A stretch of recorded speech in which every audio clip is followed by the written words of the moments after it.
Netaji Subhas open university UG BDP history third year CC history 12 পেপারটির assignment 2025-এর 2 set প্রশ্ন উত্তর নিয়ে আলোচনা করছি এই ভিডিওতে। তা প্রথমে সেট 2 আলোচনা করছি, পরে সেট 1।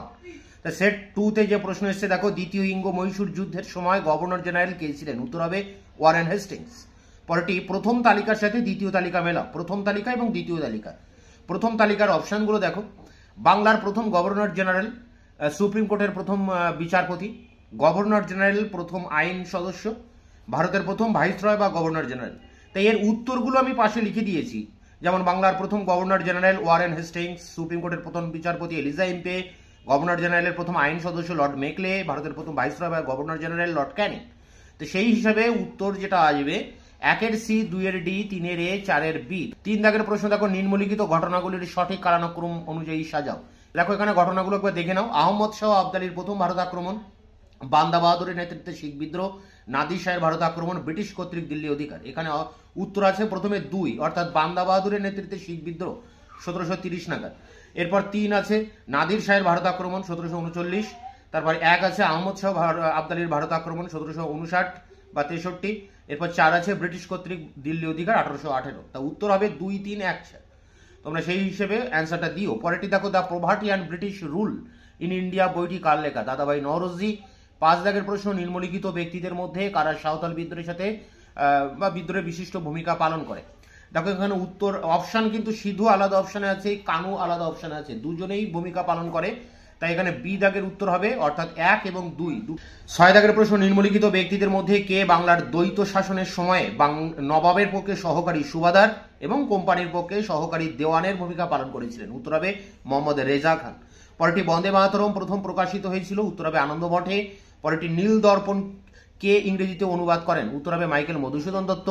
9 দাগের প্রশ্ন, কবে ব্রিটিশ পার্লামেন্টে পিটের ভারত শাসন আইন পাশ হয়? উত্তর 1784। 10 দাগের জটিল প্রশ্ন, 1813 সনদ আইন। দেখো সনদ আইন অনুযায়ী এখানে 4টি অপশন আছে, এর মধ্যে উত্তর বলতে হবে। প্রথম আছে কোম্পানির সনদকে বাতিল করেনি। পরেরটি চীনের সঙ্গে ব্যবসা এবং কোম্পানির চায়ের একচেটিয়া ব্যবসায় ব্যাঘাত ঘটায়নি। 3 কোম্পানির সাধারণ একচেটিয়া ব্যবসার সমাপ্তি ঘটায়নি। 4 ইংল্যান্ডে কোম্পানির কর্মচারীদের প্রশিক্ষণের চাহিদা ব্যক্ত করেনি। শেষ দুটো উত্তর হবে না, এখানে 1 আর 2 কিন্তু উত্তর, দুটোই কিন্তু উত্তর হবে। তাই তোমরা অপশনে দেখবে এই দুটো উত্তর কোথায় আছে, 1 এবং 2, সেই অপশনটা এখানে অ্যান্সার করবে। এই ছিল সেট 2। এবার set 1। Netaji Subhas open university BDP history third year CC history 12 assignment 2025 set 1। নিচের কোন বিষয়টি 1757 এবং 1857 মধ্যবর্তী সময়ে ভারতে ব্রিটিশ অর্থনৈতিক নীতির ফল ছিল না? উত্তর হবে ভারতীয় শিল্প সমূহের বিকাশ। 2, নিচের সন্ধিগুলির মধ্যে কোনটি পেশোয়া দ্বিতীয় বাজিরাওয়ের স্বাধীন অস্তিত্বের অন্ত ঘটিয়েছিল? উত্তর হবে বেসিনের সন্ধি। 3 দাগের প্রশ্ন, 1857 বিদ্রোহের প্রধান কারণগুলোর মধ্যে অন্তর্ভুক্ত নয়? উত্তর হবে ভারতীয় এবং ব্রিটিশদের মধ্যে বিবাহ নিষিদ্ধকরণ আইন। 4, ইংরেজ ইস্ট ইন্ডিয়া কোম্পানির বিরুদ্ধে 1817 খ্রিস্টাব্দে অনুষ্ঠিত পাইক বিদ্রোহ কোন রাজ্যে ঘটেছিল? উত্তর হবে উড়িষ্যার খুর্দা। 5, 1813 সনদ আইনের তাৎপর্য ছিল কারণ এটি? উত্তর হবে চা এবং চীনের সঙ্গে বাণিজ্য ছাড়া ইংরেজ ইস্ট ইন্ডিয়া কোম্পানির একচেটিয়া বাণিজ্যের অবসান ঘটেছিল। 6, সত্য বিলোপ নীতির প্রবর্তন করেছিলেন কোন গভর্নর জেনারেল? উত্তর লর্ড ডালহৌসি। 7 দাগের প্রশ্ন, এশিয়াটিক সোসাইটি অফ বেঙ্গল কে প্রতিষ্ঠা করেন? উত্তর ওয়ারেন হেস্টিংস এবং উইলিয়াম জোন্স। 8 দাগের প্রশ্ন, কোন অভ্যুত্থান সিধু কানুর সঙ্গে সম্পর্কিত? উত্তর সাঁওতাল বিদ্রোহ। 9, বাংলায় দ্বৈত শাসন ব্যবস্থার অবলুপ্তি ঘটান? উত্তর ওয়ারেন হেস্টিংস। শেষ প্রশ্ন, কলকাতার সুপ্রিম কোর্ট প্রতিষ্ঠিত হয় কোন আইনে? 1773 রেগুলেটিং অ্যাক্টে। তো এই ছিল তোমাদের সিসি 12 পেপারটির 2 সেট কোশ্চেন অ্যান্সার। তোমাদের সিসি 11 পেপারটির 2 সেট কোশ্চেন অ্যান্সার আমি দিয়ে দিয়েছি। এছাড়া তোমাদের বাদবাকি অন্যান্য পেপার সিসি 13, 14, ডিএস 13, 1, 21, 11, 41, 42 এই সমস্ত পেপারের ফার্স্ট সেট কোশ্চেন অ্যান্সার আমি চ্যানেলে আপলোড করে দিয়েছি।